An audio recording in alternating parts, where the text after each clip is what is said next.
Hello, it's me, Sandrine. I just got something from a store called Brick Barn. Rocky, wait, we could show you yours on your channel. Yeah. It's a little dumpling, but what's inside? I already opened it. It isn't. It's a dumpling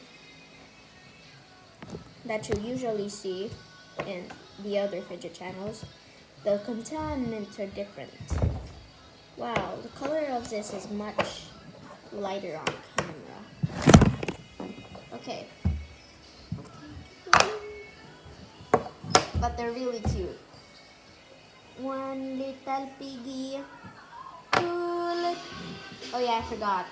Something happened to this one so it doesn't have a face. One little ball. Two little piggies. So actually there's only two little piggies, but this one used to be a piggy. They kind of stick together. They're fidget toys for she.